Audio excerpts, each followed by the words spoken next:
Welcome back. మనం మొత్తం ఈ 16-17 రోజుల యుద్ధం ఇవాళ 18వ రోజుకి చేరుకున్నాం. చూస్తే విజేతలు ఇద్దరే కనిపిస్తున్నారు. ఒకళ్ళు ఇజ్రాయెల్ ప్రధానమంత్రి నెతన్యాహు అయితే వ్యక్తిగతంగా, రెండోది రష్యన్ ప్రెసిడెంట్ పుతిన్. ఇది చాలా స్పష్టంగా ఆవిష్కృతవుతున్న ఈ దృశ్యాన్ని చూసి బహుశా ట్రంప్ షాక్ అయి ఉంటారు. గిరిధర్ గారు, అంతేనా? దీంట్లో విజేతలు ఎవరూ లేరు, అందరూ నష్టపోయారు. గెలిచిన వాళ్ళు ఎవరూ లేరు. ఇరాన్ గణనీయంగా నష్టపోయింది.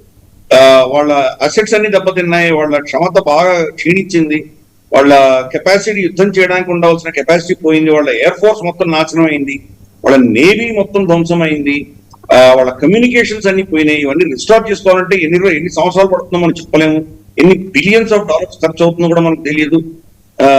అందుకనే వాళ్ళు రెపరేషన్స్ అడుగుతున్నారు. ఈ యుద్ధానికి జరిగిన ఖర్చులు మాకు ఇస్తే గానీ మేము యుద్ధం ఆపమంటున్నారు. వాళ్ళ పరిస్థితి చాలా దయనీయంగా ఉంది ఈరోజు ఇరాన్ పరిస్థితి చూస్తే. అలాగే వాళ్ళ ఎక్స్పోర్ట్స్ ఆగిపోతున్నాయి. Of course strait of Hormuz నుంచి చైనాకు వాళ్ళు పంపించగలుగుతున్నారు చమురు, కానీ గణనీయంగా దెబ్బతిన్నారు. వాళ్ళ ఆదాయం పడిపోయింది, ఖర్చులు పెరిగినాయి. వాళ్ళ రెజీమ్ యొక్క బతుకు, వాళ్ళు ఎట్టి పరిస్థితుల్లో వాడు సత్తాలో ఉండాలి అన్న ఒక అంశం తప్పితే ఆ దేశం బాగా నష్టపోయింది, బాగా దెబ్బలు తింది. ఇజ్రాయెల్ చూద్దామా, చాలా చిన్న దేశం, వాళ్ళ ఎకానమీ చాలా చిన్నది. గత 2-3 సంవత్సరాలుగా యుద్ధాలు చేస్తున్నారు, పెద్ద యుద్ధంలో దిగారు వాళ్ళు. వాళ్ళ దగ్గర ఉన్నటువంటి స్టాక్ పైల్స్ వాళ్ళు ఖర్చులు అయిపోతున్నాయి. వాళ్ళ ఐరన్ డోమ్లు, డేవిడ్ స్లింగ్లు ఇవన్నీ ఖతమైపోయినాయి. తర్వాత ప్రతిరోజు బాంబులు పడుతున్నాయి. సరే, వాళ్ళు సెన్సార్ చేస్తున్నారు, బయటికి ఇన్ఫర్మేషన్ రావట్లేదు. కానీ డెల్ అవీవ్ కానీ, బెన్ గూరియన్ కానీ, వాళ్ళ హైఫా కానీ ఇవన్నీ కూడా బాగా నష్టపోయాయి. బాగా ఘనంగా బాంబులు పడ్డాయి వాళ్ళ మీద. జన నష్టము, ధన నష్టము జరిగింది. అన్నిటికంటే కీలకం ఏంటంటే వాళ్ళ ఇండస్ట్రీ బాగా దెబ్బతినింది.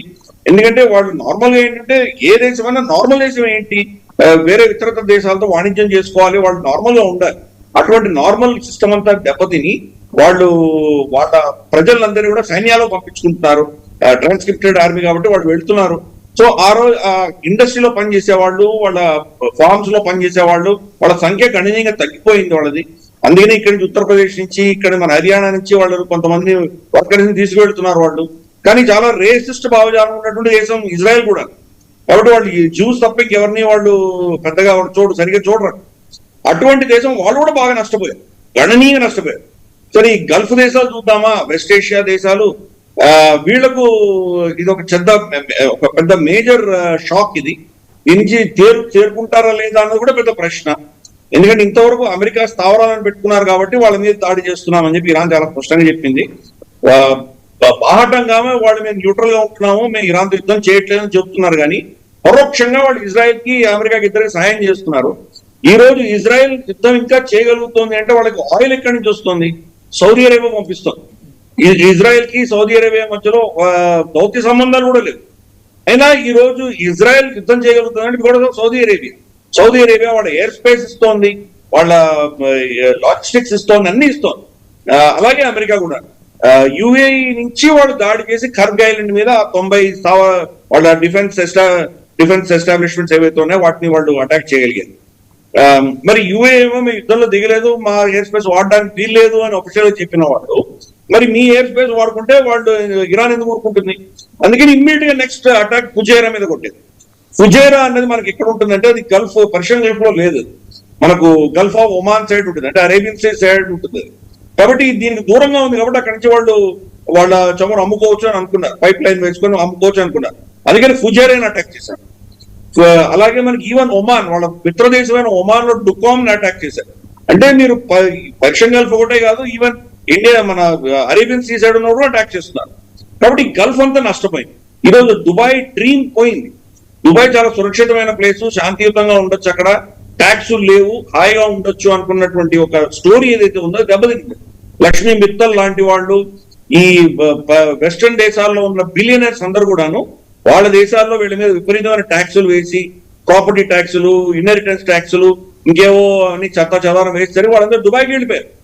ఈరోజు దుబాయ్ లో వాళ్ళు బతుకుతామో లేదా తెలియనటువంటి పరిస్థితి. బిలియన్స్ ఆఫ్ డాలర్స్ ఇచ్చి ప్రైవేట్ జట్లలో అక్కడి నుంచి పారిపోతున్నారు. ఇన్వెస్ట్మెంట్స్ అన్ని కూడా ఇప్పుడు సింగపూర్, హాంకాంగ్ వెళ్ళిపోతున్నాయి. కాబట్టి వెస్ట్ ఏషియా గణనీయంగా తిన్నారు. అమెరికా చూస్తారా, అమెరికా ఈరోజు ఆల్మోస్ట్ ఏ స్టేట్ లో చూసినా కానీ కూడా $1 to $1.5 per gallon వాళ్ళ చమురు ధరలు పెరిగిపోయాయి, వాళ్ళ ఇన్ఫ్లేషన్ పెరుగుతోంది. మొత్తం వాళ్ళ సిఇఓ ఎగ్జాన్ మొబైల్ ఇటువంటి వాళ్ళ షెవ్రాన్ వాళ్ళ మేజర్ ఆయిల్ ప్రొడ్యూసర్స్ అందరూ కూడాను డొనాల్డ్ ట్రంప్ ప్రభుత్వానికి చెప్పారు, ఇది మీరు చాలా తప్పు చేశారు, దీనివల్ల చమురు కంట్రోల్ చేయలేమని వాళ్ళు చెప్తున్నారు. సో ఈ ఏ థియేటర్లో చూసినా ఎవరు దీన్ని నిజంగా లాభపడలేదు. రష్యా అన్నామా పోనీ, రష్యా లాభపడుతుందంటే కూడా రష్యాకి ప్రాబ్లం ఏంటంటే ఇప్పుడు ఈ ఈ ఈ యొక్క ఈ హై స్టేక్స్ గేమ్ లో వాళ్ళు కూడా కొంతకాలం మాత్రమే వాళ్ళు దాన్ని యాక్ట్ చేయగలరు. ఎందుకంటే మళ్ళీ ఇది రెస్టోర్ అయ్యి ఇంకేదైనా ఆల్టర్నేట్స్ వచ్చినాయంటే కనుక, ఫర్ ఇన్స్టెన్స్ వెనేజువేలా ఆయిల్ ఏదైతే ఉందో, అసలు ఈ యుద్ధంలో దిగడానికి డొనాల్డ్ ట్రంప్ దిగడానికి కారణం వెనేజువేలా నా అధీనంలో తీసుకున్నాను కాబట్టి ఇది ఒక 3-4 నెలలు మొత్తం వెస్ట్ ఏషియా చమురు ఆగిపోయినా పర్వాలేదు, నేను వెనేజువేలాతో ఆడుకుంటాను అనుకున్నాడు. కానీ అది కూడా తొందరపాటు చేశాడు. ఎందుకంటే వెనేజువేలాలో వాళ్ళ నిధులు ఉన్నాయి కానీ, నిధి నిక్షేపాలు ఉన్నాయి కానీ అది ఎక్స్ట్రాక్ట్ చేసేటువంటి ఇండస్ట్రీ లేదు వాళ్ళ దగ్గర. ఇంకా అన్ని వాళ్ళకు డ్రిల్ చేసేటువంటి ఎక్విప్మెంట్ లేదు వాళ్ళ దగ్గర. ఇంకా బహుశా ఒక 2-3 సంవత్సరాల తర్వాత వస్తుంది. సో దీంట్లో రష్యా ఇమ్మీడియట్ గా తప్పకుండా లాభపడుతుంది. కానీ రష్యా ఇన్ఫ్లుయెన్స్ కూడా ఇక్కడ అంతా పోతుంది కదా. ఈ వెస్ట్ ఏషియాలో ఇప్పుడు రష్యా కూడా ఎవరు నమ్మలేరు, అమెరికానే ఎలాగో నమ్మరు, వాళ్ళ మీద నమ్మకం కంప్లీట్ గా పోయింది. నెక్స్ట్ రష్యా మీద కూడా నమ్మకం లేదు. ఇంత మిత్రదేశం అయినటువంటి ఇరాన్ ని వాళ్ళు ఏమో ఆదుకోవట్లేదు, వాళ్ళకి ఏమి అస్త్రాలు ఇవ్వట్లేదు, ఏం చేయట్లేదు. చైనా సరే చైనా వాళ్ళ పరిస్థితుల్లో వాళ్ళు చాలా దయనీయమైన పరిస్థితుల్లో చైనా ఉంది. అందుకని ఏ యాంగిల్ చూసినా ఎవరు కూడా దీనివల్ల లాభపడట్లేదు, అందరు నష్టపోతున్నారు.